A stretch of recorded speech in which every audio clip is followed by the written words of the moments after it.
Hello, great evening, beautiful people. Hello, great evening, great day. Happy Sunday, sensational Sunday, all of those good things, right? I don't know about you, but in my neck of the woods, the weather has been crazy today. We rarely ever have tornadoes on the Gulf Coast. And y'all, there was a tornado that dropped down about 20 good miles from my house today. But you know what? Nobody was reported hurt. Everybody's well. There is some damage here and there to a few things, but y'all, we are well, and that's worth a woohoo! Praise the Lord, hallelujah, right? And so we are so excited about you guys being here today. And you too may have had a tornado in your world. Okay, it may not have been a physical one, but hey, life happens. As the baby say, life be life, right? And so I want to challenge us as we get this episode started, that we would activate that in Boss, which is about being optimistic. There is a silver lining in every situation that you are going through right now. Let me say that one more time. I do not care what it is. If you would just position yourself steady, social emotional learning, right? Our EQ has to become higher than our IQ if you want to be an effective leader, right? But if you will just steady yourself, right? Steady yourself, you will find that there was a lesson you needed. You will find that there was a perspective that somebody needs to hear from you, right? Based on the lesson and the thing that you're going through. There's always a silver lining.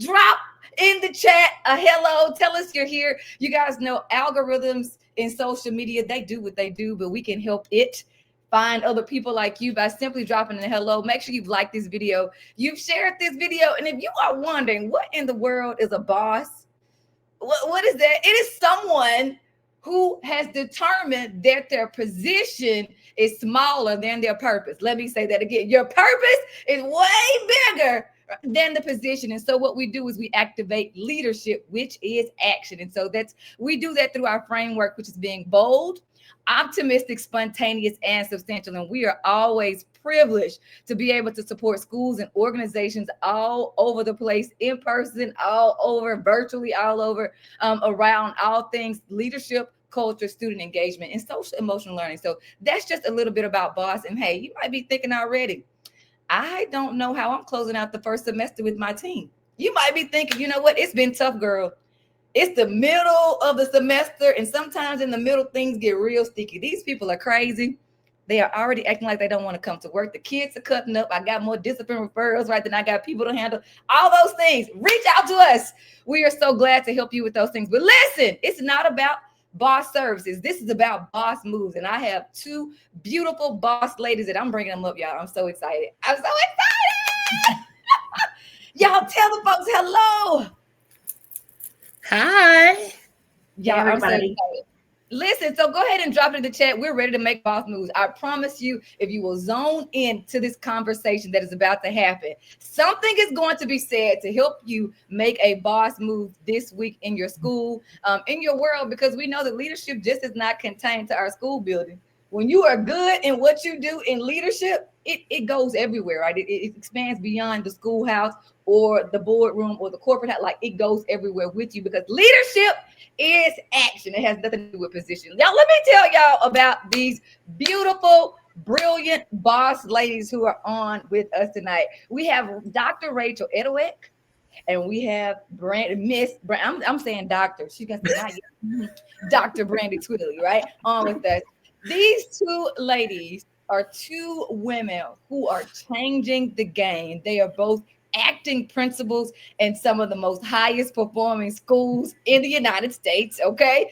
And they are leading as ladies, and that they are disrupting the norm. And I'm so excited to tell you just a little bit more about each one of them before we get started, okay? So Miss Brandi Twillie is a native of Hattiesburg, Mississippi. She is a career educator who truly does have a heart for children. She graduated from Tulu College with a BA in English, and she earned a master's and her specialist from Mississippi College. And by the way, y'all, she was just honored like 2 nights ago for being an amazing alumni. I had to throw that in there because she didn't have time to send me that. That just happened.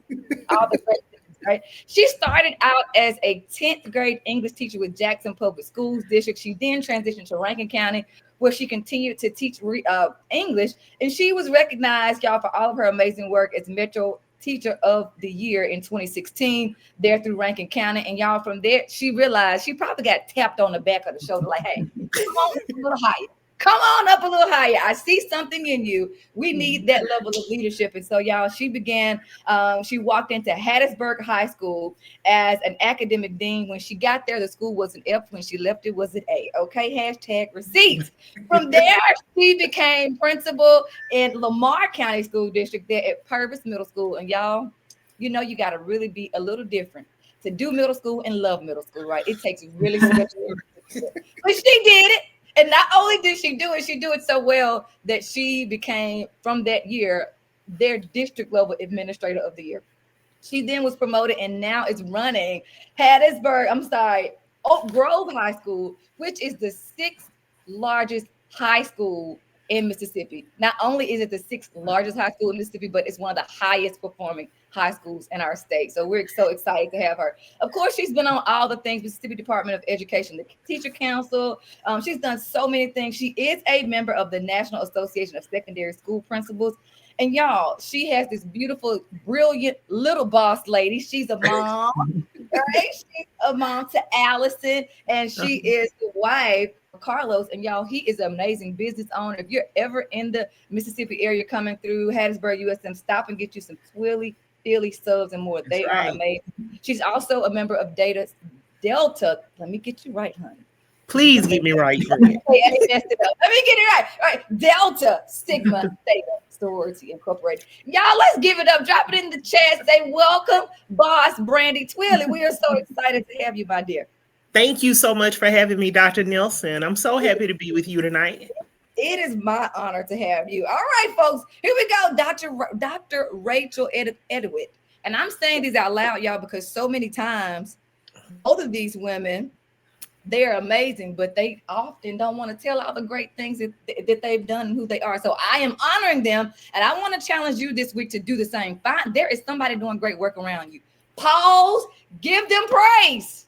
It is a gift that keeps on giving. So here we go. Dr. Rachel Edoho-Eket is a wife, mother, principal, speaker, author, and the president of the Maryland Association of Elementary School Principals. As a principal of a national blue ribbon school there in Maryland, she's a lifelong learner who strives for excellence for everyone she serves. She's been named one of the top 100 influencers in education by District Magazine. She's dedicated her life work to supporting all stakeholders in public education. She is indeed a highly sought after thought leader and keynote speaker who has been on TEDx, ASCD, Southwest by EDU, y'all to go on. She's even been in Ghana, right, at the Educator Summit. She is a first-time best-selling author, The Principal's Journey, Navigating the Path to School Leadership. She is currently working on her second best-selling book is Relational Intelligence. I got to get that one. I got your first one. I got to get your second one, okay? Thank you. Y'all order it with me, okay? We're going to order the second one. Relational Intelligence, the key factor to exceptional school leadership. And she also has a live stream that's on every other Sunday, right? So y'all, I'm going to drop that so you can follow her, so you can jump on with her as well. She holds a BS in early childhood education, and she has also her doctorate in professional practice.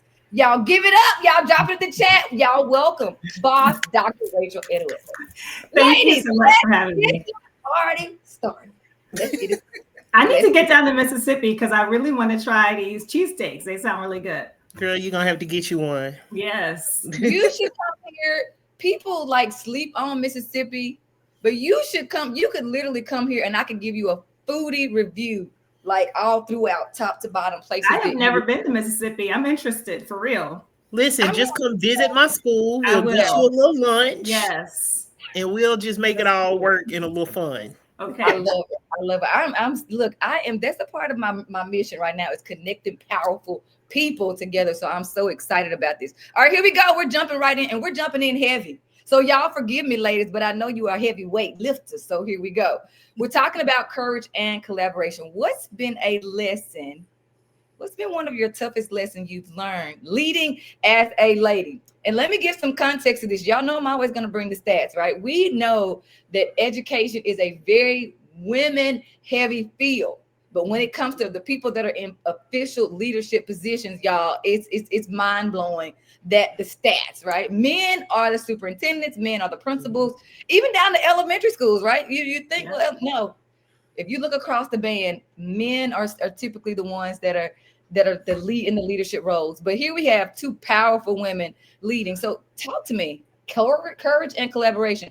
What's been one of the biggest, I'll even say toughest, right, lessons that you've learned, and how are you paying that forward? I know for me, one of the hardest lessons that I've learned is undoing the Mm, stigma behind Black women in leadership.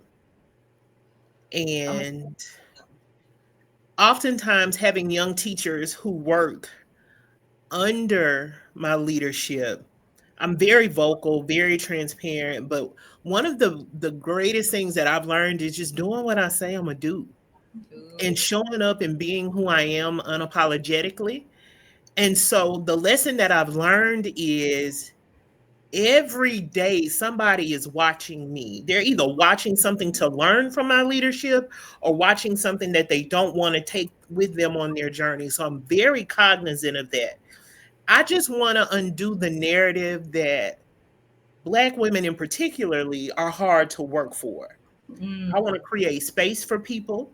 I want to show people how to find their value because I get to come to work every day and do what I love to do. yes. So I'm responsible for setting the tone in my building in that way. And if I can lead by example, I just want more than anything for people to know that leadership is heavy, but light is not hard to carry, and light is not heavy to carry. And Yeah. that I can be the light and show people how they can be the light too. So if it's in their classrooms or out on the football field or softball field, on the band practice field, wherever, light is not heavy. And so if we can be the light, especially in leadership, then that's kind of how I pay it forward, I think. Y'all drop it in chat. That is chattable, tweetable, whichever. Like light is not heavy. That is powerful. That is so very powerful. Thank you for sharing that. Y'all drop it in the chat so you can come back to it and remember, light is not, leadership can be, but light is not. So we want to carry that. We want to spread that. The world is not void of darkness. It is not void of craziness and all the things, right? What we need more of is just what you just said, some light, and how powerful that is. Light is not heavy. Dr. Rachel Edward, what do you have for us? What are your I thoughts? agree. I agree so much with what Dr. Brandi already said, but I think for me, understanding that as women leaders, our lift is a little bit different. And we are mothers, we're daughters, we're sisters, we're aunties, we're philanthropists, we're entrepreneurs. There are so many different things that come along with being a leader who are women, and there are a lot of nuances.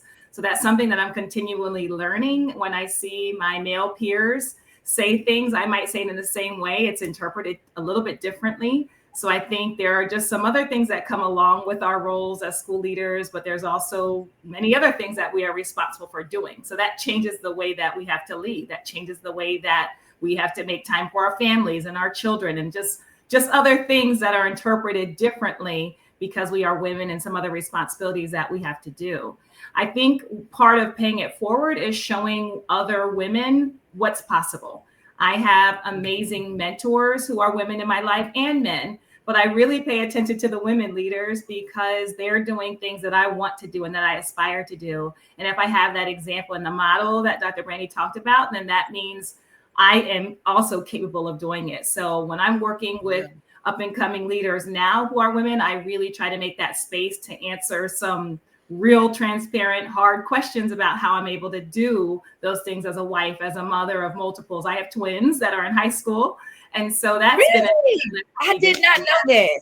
Yep, my twins. I have a son and a daughter. They're 14. And that's been different, having high schoolers and high school sports and being on their schedule. That wasn't something that we had to do before. So I'm learning too, but I think a part of the process as being a woman leader is being transparent about what's working, what's not working, and problem solving together, because it is hard, not impossible, but there are some differences to the way women have to lead. So I think if we're honest about that point as a starting point, then we can do whatever we want to do. I love that. I heard you say transparency is non-negotiable if we want to make impact. And you said something else that's so true. I mean, what's facts is you can put a male and a female leader side by side. They could say the same thing with the exact same tone. And, you know, I have background in psychology. Research has proven it time and time again that humans respond differently to men in leadership than women. And I always laugh because I'll tell people, you know, when I'm doing administrator training, don't be a tall man. Oh, you listen, we're laying whatever you say, you know. We know times are changing, and so women are kicking and men are kicking back against men as well more now than they ever have before, but it's still really, really different, right? And so I think the question becomes, do you get angry about it? Or do you shift your ego to shift your perspective for the impact? And so often, you know, when I'm coaching women one-on-one, I get it. Like, you legit want to like take your 6-inch heel and like flip some tables over. Now, would you know? But you're human. You're human, right? So that's a human response when you feel disrespected and you know it's blatant disrespect. But I challenge you, you know, you really have to check your ego if you want to make impact. Those two things, they don't play well together. Nope. They don't play well together. I love it. I love it. Here we go. And I think that's a great segue into, actually, I'm going to skip question 2. I'm going to come back to it because this conversation is leading this stuff right here. Value and visibility. Women are often afraid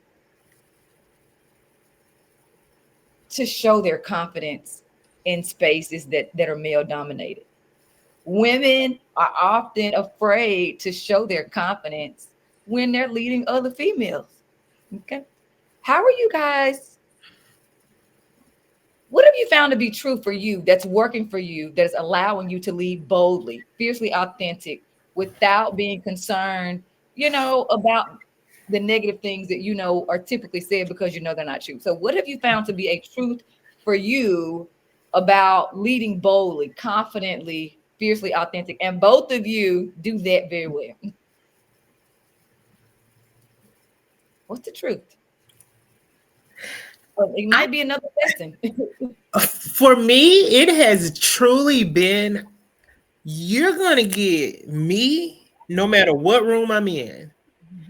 And one of the things that I tell people, especially if I'm going to be in space and proximity with them, you know, quite a bit, once they, you know, first get to know me, I tell people all the time, I'm a cussing woman, but I'm a praying woman, because I need you to know that about me first. I believe in the divine order of things. So it is my faith that allows me to lead boldly because I know that God has got me. I love that. I love that. I don't have to. Truth and honesty is just so much easier for me. And when I can walk in that at all times, I don't have to worry about the mask that I put on in one space in order to bring it to another one, because what you see is what you get. Yes. You're not going to find anybody who works harder than me. I'm honest about the things that I know and the things that I don't know. And even the things I don't know, you can't outwork me. So I'm going to go figure it out. And I don't mind articulating when I don't know it, or when I don't have it figured out, or let me get back to you on that. But I think that has served me well in being fiercely authentic, because I am able to be who I am unapologetically in any room. And for the last 18, 19 years, it's just kind of worked for me. And it has really served me well, because I'm able to, like I mentioned earlier, to just lead with that, the passion that I have for work. And it doesn't really feel like work if you're doing it from the most genuine and purest place. Absolutely. Does that make sense? It makes a lot of sense. I love it. I know I started rambling, but no, you didn't. And it ties back to one of the things that Dr. Edoho-Eket just said about transparency. Like, if we would just start there. And that, you know, I talk often and I train often around intent versus impact. When you're transparent, people better understand your intent, which then helps you land the impact that you want. Right. So I think that is powerful. Powerful. Yeah. I'm just showing me the realest version of me. It's so powerful. How about you? I think I'm someone who struggled with this earlier in my career. This is my 11th year as a school administrator, but I came from a kindergarten classroom to assistant principal to principal. So I had a very big learning gap in between there. And I definitely had insecurities about people needing to respect me and me wanting to be perfect and not making any errors, because I didn't want people to look back and think, oh, she came out of kindergarten, so she really doesn't have an understanding. And that was something I had to learn. But, there's no way to be perfect, and we have to move away from that. People do not connect with perfect leaders. They connect with authentic leaders. And so we have to be ourselves. And I'm very much like you, that my work speaks for itself. I really don't have to talk about the work. If you are doing the work, I'm doing the work. Like you said, it's very hard to outwork me. I was an athlete in college. That just comes with the territory with who I am. I definitely am going to put in work behind the scenes. Yeah. So I know that my work, when I'm working with people, that we're doing great work. So there's really nothing that I feel like I cannot do with the help of people around me. And furthermore, when I think about, being bold and trying some new things, like I recently stepped out a couple years back into speaking and writing and being an author, people are going to talk about you regardless. People are always going to have an opinion about what you're doing or you're not doing. So you might as well do what you want to do. Do what's in your heart. Do it from a place of kindness, of love, and respect, and everything will take care of itself. I love that. Y'all drop it in the chat. People are going to talk regardless. So I might as well stick to purpose. I might as well stick to passion. I might as well stick to the reason that I'm breathing. And we all have a very unique, very specific reason for being alive and being on this earth. And so I absolutely love that. Tying what you just said, both of you just mentioned this, back to a comment earlier about collaboration and paying it forward. I was on the phone with the former assistant principal of mine Thursday. We catch up very often, and she's like, hey, I just had to check in. How are you doing? I want you to know how I'm doing. She said, Doc, I bet you don't remember this day. I said, oh, Lord. What did I say? She said, you pulled me in the office one day, and she said, you looked me square in my eyes. She said, and you told me, stop saying you don't know that. She said, you told me, she said, you said that about 5 times in front of your team. She said, I told her, stop today. Mm-hmm. It's okay not to know. It's okay not to continue to not know. She was like, you better go learn it. You better go. She said, I told her that. And I was like, Doc, I don't remember that. She was like, and I got, she said, since then, when I'm working with women, she was like, I pull them behind the door and I tell them, it's okay that you don't know, but it's not okay to keep not knowing. Go learn it. Just, but that goes back to that's so true. Being willing. Like, part of our purpose should be as women in leadership is to make sure that we are intentionally building other women and men. I'm not leaving them out, okay? Because we built up some amazing men too. But we know, looking at the stats, it's not a level playing field, right? No. And so when there are people in your space who you can speak life to, why are we not doing it? Mm-hmm. Why are we not doing it? And that's so funny, because I had no clue. I did not remember the day, the time, or the place she was talking about. But clearly it made an impact on her to the point that not only did she adjust her own behaviors and her language, right? Because so much of being effective as a lady in leadership, you do. I want to be free to say what I think, but I also have to be careful that I'm impeccable with my words.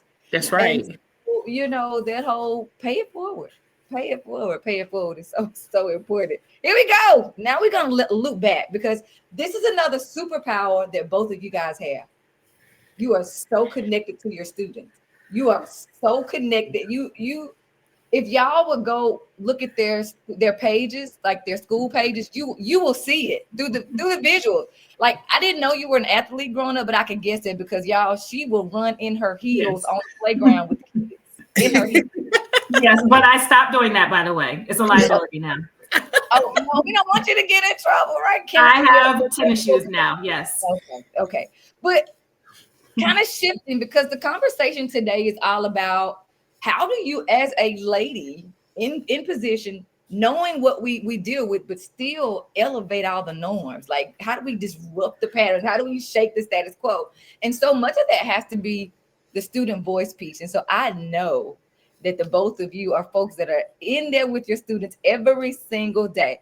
what do you think based on like just this year, some conversations that you've had with students? If the students could redesign schools today, what would they ask us to do? What would they say we need to change? And just your thoughts on how do we take their thoughts and their perspective, because we're missing out on the big piece of the puzzle if we don't listen to them.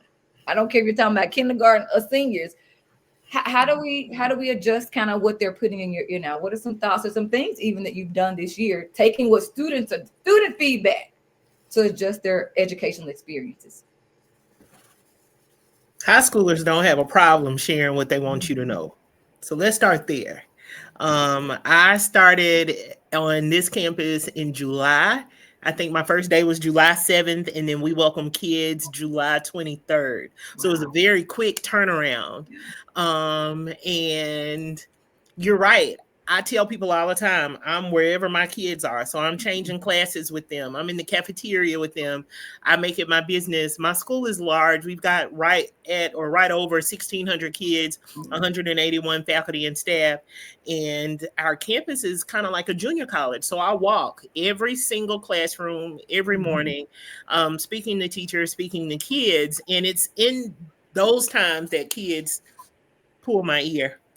So I think if high schoolers could redesign school, I know for a fact the first thing they would say is we should be able to come to school when it's convenient for us.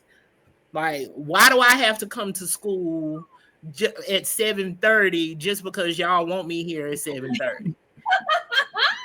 And then if I finish my work early, why do I have to be here past lunch? Why do I have to stay the whole day? So the parameters around the traditional school day, if they could manipulate that and customize it to meet their needs, they would do that right away. Yeah. And as I say, elementary is very similar. The students write me letters all the time. I get a lot of letters and suggestions. I wrote a children's book years ago, and I asked, one of the questions that I asked, one of the prompts is, if you could redesign our school building, what would you put in there? I mean, they want amusement parks, they want a Chick-fil-A, they want a pet store, right? There's many things that that they want a petting zoo. We get that all the time. We want animals in the school. And I think a lot of what children are asking for are things that we do need to be doing. The number one question I get asked by students K through 5 is, can we have more time for recess? They want more time to play. They want more unstructured time together. And play is a very, very important part of our learning, right? When we were growing up, think about it. I went to half-day kindergarten and we had a nap, and we are great. We turned out just fine. So I think structurally the school has changed, and there are some additional pressures that are put on kids as a result of that. But we do need more play. We do need more time for children to interact socially and to problem solve, to take risks, to figure things out without adults on them all the time. So we've tried to think about how we can do some incentives with recess by providing extra recess. So when we have a class track and a school track system, so we do like quarterly rock and recess. So we pump up recess. We have bubbles, we have music, we have chalks, we have lots of different things outside. And then we also, like, the teams can give extra recess to kids. So we are trying to figure out how to do that within the, curriculum guidelines and those things, but understanding that children need time to play. It is such an important part of their development. And essentially, Dr. Nelson, my big kids are asking for the exact same thing. Yeah. And so, we have late arrival, early release for those kids who have met certain criteria. They can come late or they can leave early. If they have all of their necessary credits and state tests and things like that already taken care of. But my big kids are asking for the same thing. And that is that unstructured time where they can be their very best selves without oversight. Because essentially that's what they want. Absolutely. They want to assert themselves as little independent people who can handle it on their own, but they want us close by just in case something goes wrong. Just in case. They need us to come fix it. Yes. And so it's funny because, Dr. Edoho-Eket, you are K elementary, K5, right? Dr. Twillie, you are 9, 12, and I'm in that middle, right? So I'm your middle school queen. And at the middle school level, it's the same. And I think that we in the midst of having out and accountability is necessary. Okay, accountability is love. Accountability in school settings. Like I am not one of those people that just says throw away state testing. Like I don't think Yeah. that is the answer. I also don't think the answer is to drill them to their like hating school, right? So we've Mm-hmm. got to find a better Yeah. medium spot for that. Mhm. But that they are so capable, and then we're trying to figure out like why do they not know how to socialize anymore? Well, if you look at the traditional setting for K-12 schools across the United States, Mm-hmm. it's not structured that way. Nope. It's not. It's they're coming in at 7:30, and they're they might get 15 minutes. If you are in certain settings, a lot of school settings still don't even allow students to eat where they want to eat, right? Mm-hmm. And so those are real, true conversations that we have to have. And what I want to challenge leaders to do is can you overhaul a system in one day? Heck no. No. I don't, there are some beautiful things about being an advocate and trying to be the Lone Ranger, but the Lone Ranger typically is the first one to, Mhm. Yeah. Mm-hmm. So you have to balance those things out. But I Mhm. will challenge people to look to see where are the places that we can do those minor tweaks, like both of you are saying, like we do. There are a lot of things beyond our control, but I can tell you factually, working in and transforming some of the lowest performing schools, there is a lot within your control that will have impact on your Yes. students immediately, Oh, right? And so you just absolutely. have to lean in, Yeah. and you got to listen to them and listen to your Mm-hmm. staff, right? Those are some Yeah. very important things. All right, here we go. The last question, and we it kind of goes along with the same question here, but I want to push it not just to the structure, because this last question really was focused around the structure of school. But what are some norms that you guys have seen lately in education that we need to shift to make sure that we're elevating staff and students, not just the system, right? Because a bell schedule is the system. What are some things that we need to kick the glass over and break through the ceilings in schools now so that we're having more positive impact where it matters? And that's with the staff that are doing the work every day, and with the students who, I know we all believe in them, and I don't think the kids are hearing that enough. Matter of fact, I Mm-hmm. know actually they aren't hearing that enough, right? I'm Right. in schools all over the United States, and people are always like, well, how are they connecting with you so fast? Like, what? And I'm like, literally, all I said was great morning, a genuine, sincere, how are you today? And I'm looking at them and like, that's legit. Mhm. That was it. I don't have any magic dust. It's just a Mm-hmm. genuine care. And Mhm. kids know you don't, right? But I Mm-hmm. will say this. A lot of the systems have our teachers so stressed out that Yeah. it's not that they don't care, they're Mm-hmm. bombarded with all of Yeah. the With all the things. things. Mhm. So what are some things right now that you think that maybe beyond your control as a leader in a building, and then within your control that what we probably should figure out a way to disrupt this one? I know mine. I know my two. Okay. And it's going to be the way we approach and design curriculum for students, and the Mm, way that we create and offer opportunities for professional growth for teachers. Yeah. So, when I'm talking about curriculum design for students, it's the idea of acceleration for me. mm, Um, and how do we deliver high quality, standard aligned curriculum without going A, B, C, D, E, F, G, and expecting everybody to get to G at the same time?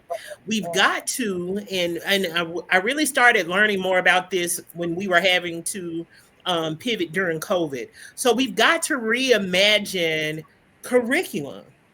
And if we don't start Mhm. looking at curriculum as more of a let's get here, see what we got, assess. Now let's move on to the next thing, see what we got, assess.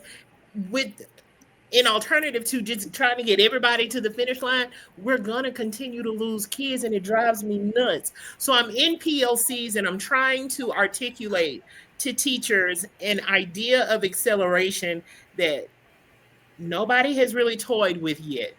And I Yes. kind of feel like I'm speaking a different language when I go into these professional learning communities, but I do see that the need is there and that the impact could be substantial if we could Absolutely. all get on board with how we are moving the needle for kids. As far as professional development, um, I'm not a fan of the whole train the trainer model. I believe teachers need to get out. Teachers Yes. need to be in schools that are not like theirs. Teachers need to be in other states. They need to be in other schools and classrooms so they can see all of the amazing things that are happening. Innovation is everywhere, but Mhm. teachers don't get a whole lot of time to get out and see that. And Yes. so, one of the things that I am committed to doing, as long as they'll let me stay here, is creating space to change how we look at professional development. I don't Yes. want to just bring somebody into the building and put up the chart paper with the sticky notes and all of that. Right. I want teachers to get the experience so that they can create real experiences in classrooms. Mhm. I love it. Hmm. I love Yeah. it. I love it. I love it. That's so very important. And teachers are tired of the normal stuff, right? They're Yeah. tired of the normal PD. And then, if you got a boring trainer and not relevant on top of they already are tired of training, it's like, why are we hashtag why are we here? Why Hmm. are we here? And so that's very, very, very, very powerful. This weekend, Tyler is in robotics, and we had a massive robotics competition here. One of the things Tyler said coming out, I asked him, what were your thoughts, right? He said, Mama, I learned so much watching the other teams interact. Mm.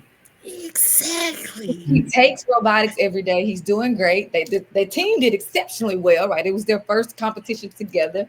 Um, but that was what Tyler Jacob said Hmm. yesterday. And listen, it was all day. It was like 7:45. I guess he was done about 4:45. So locked in, watching Hmm. other teams collaborate, brainstorm. He's like, Mama, I learned so much. He's ready for the next competition, right? And it speaks to just what you said. I think we've got to reimagine what learning looks like for everybody. For everybody, like hashtag everybody needs to revamp on what learning experiences, which is what I say. I very rarely say professional learning experiences because that's what they Well, should I be. often can. Well, will relate that to. I love to cook. It's one of my favorite things to do. It is my happy thing. But I get excited about recipes because I see new recipes all the time online. So if I could get teachers to understand that when you see new lessons, that is going to ignite you to want to come and try it in your classroom. But if you are committed to doing the same thing because it worked well last year, then that's going to get dull. I Absolutely. want to keep putting new experiences in front of them so that we can continue to keep up with the pace of the acceleration of our kids. So, Absolutely. yeah. I love Yeah. that. Y'all know that second S stand. No, the first one stands for being spontaneous, and it speaks to their whole the brain responds to novelty.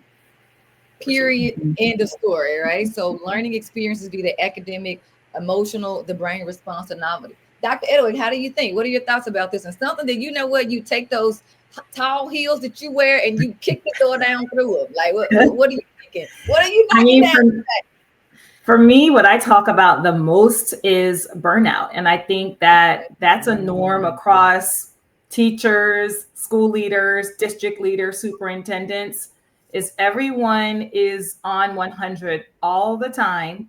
And Yeah. because of that, we're very tired. And I know when I'm tired, when I haven't eaten, when I haven't slept, I am very poor at making decisions.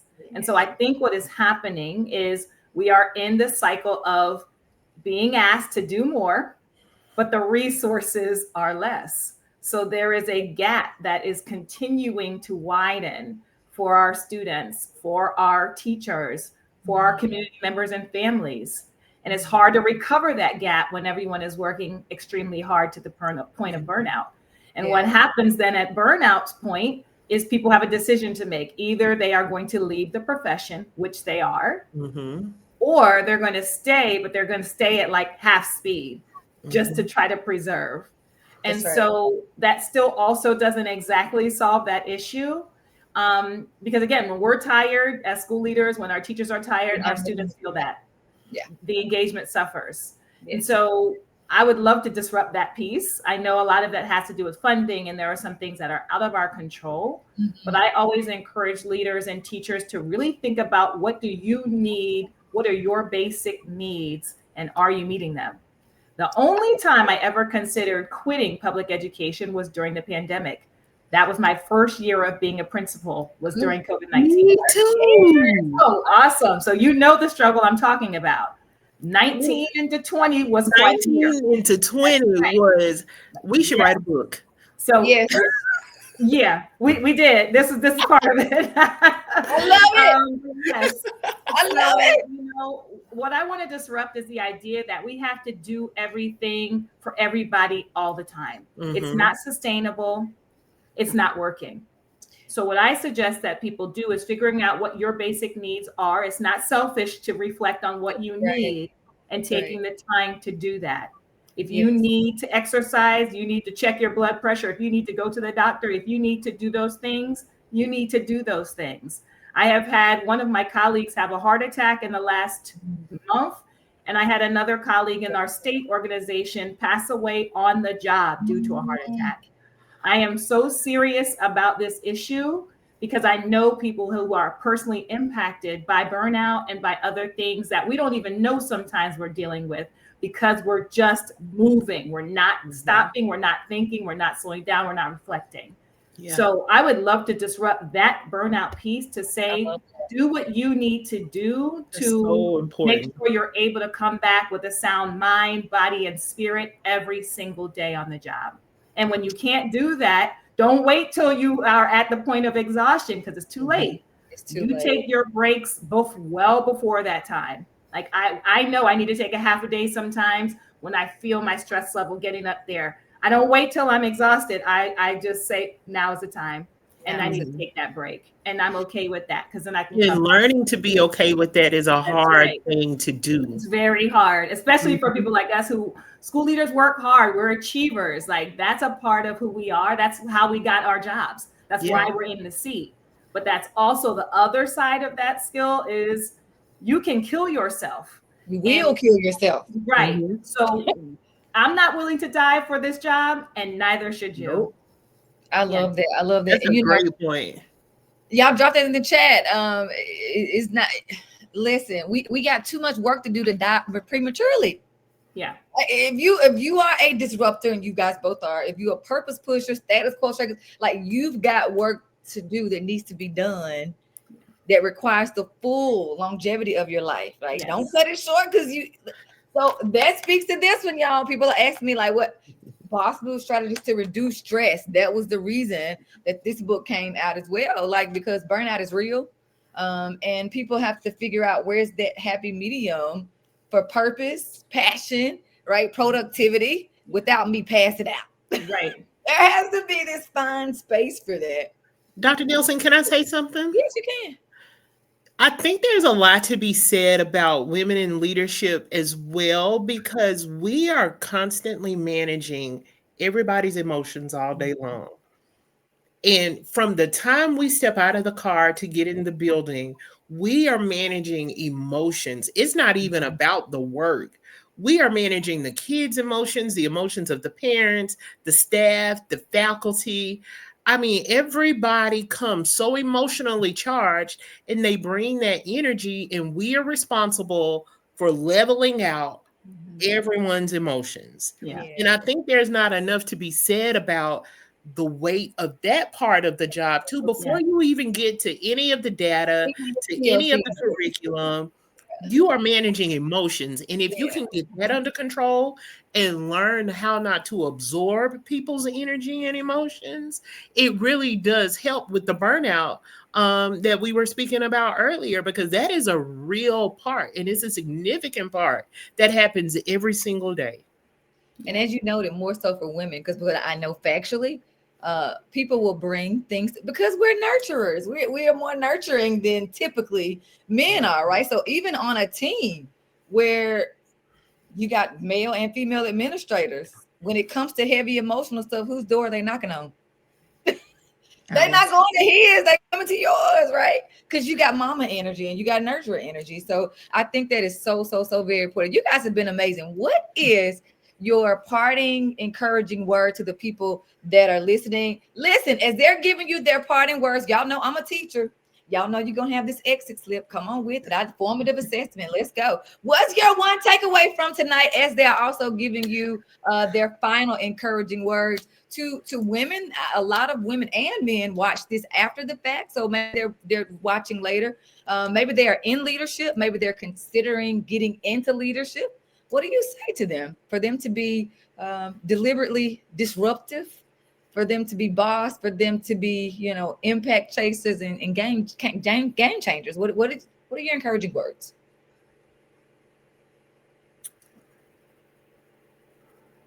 You want me to go first? Yeah, I'm still marinating. So I have a couple of things. I definitely, first of all, I always want to say thank you to all the educators, because this is such a challenging job, but it is so rewarding. And the difference that we make, we'll never really know everything that we've done and all the people that we've touched in our lifetime. But hopefully that's a good motivator for us to continue to keep doing the work. Each one of you has a special gift, and you never know where your gifts are going to take you.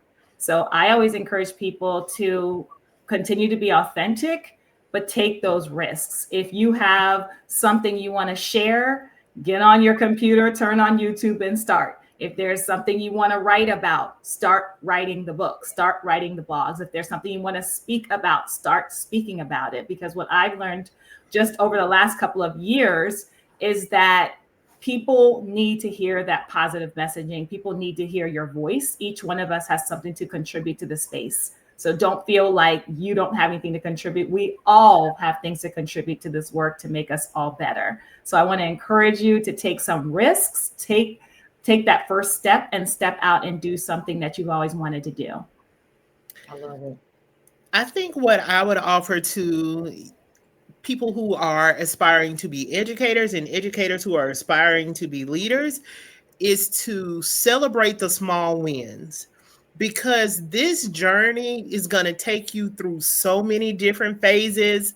You've got to be careful to celebrate all of the small wins, those that come in the cafeteria, those that come in the classroom, or when you're in your practicum or student teaching. Stop and celebrate the small wins. And beyond that, do it afraid. Do it afraid. Even if you don't know what the end looks like, do it anyway. Do it afraid. Because while I could tell you, I felt like I always knew I was going to be a principal, I never thought it would happen like this. Yeah. And there are a lot of scary moments because the responsibility is huge. Yeah, it's heavy. But do it afraid, because God is so faithful. Yes. And everything that he has for you is just for you. There's nothing you can do to get in the way of it. So even when you don't know what the end is and you don't know how you're going to get it done, do it afraid and look at how beautiful it ends on the other side. I absolutely love it. Y'all have been so amazing. And y'all know I tell everybody, like, my goal is to 35 minutes. We're here for a good time, not a long time.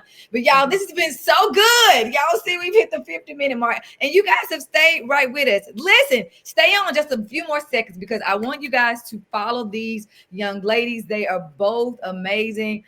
They are powerful. They are, I cannot say enough how much respect and adoration. It's adoration as well that I have for them, because they're doing it afraid some days, I'm sure, but very much so courageously, boldly.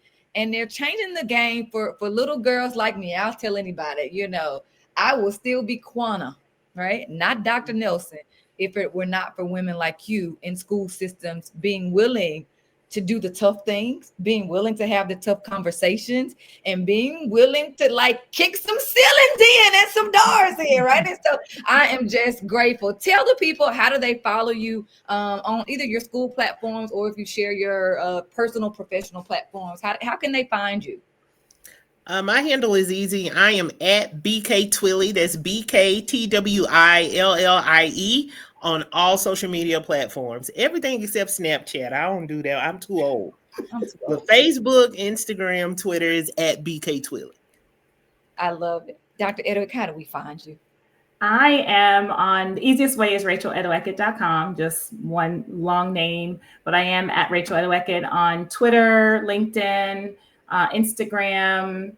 So I'm kind of everywhere. And I see a couple of people that I know on the call. So thank you all so much for staying on with us tonight. It's been an awesome, awesome conversation. And thank you, Dr. Nelson, for having us. It's just been a great experience. I was looking forward to this all week. So thank you Me again. too. I'm excited that y'all are excited. You know, I'm going to have to bring y'all back. I just know the work that you are actually doing in your spaces, and it just, people need to hear it. You need to hear it out loud, but people need to hear that this is what it looks like to lead powerfully, gracefully, right? And with purpose. Speaking of that, y'all, I have a webinar coming up, my first one ever doing it. So many people have been asking, like, how do I connect with you virtually in a smaller setting? And so y'all click on that. We're talking about how do we increase our impact and income in the process by being fiercely authentic. How do we do that? So make sure that you've signed up for that. Y'all, everybody drop it in the chat. Y'all know how we get out of here. We making boss moves this week. Drop it in the chat. We are making boss moves this week. Again, we cannot say thank you enough for your engagement. Make sure you've liked this video. Make sure you've shared it because, again, our goal is to support, amplify, and celebrate other folks doing amazing impact in this world, be it leadership, be it education. But y'all, we love y'all. We'll see you later. Y'all tell the folks to be boss ladies. Y'all tell them to go be boss.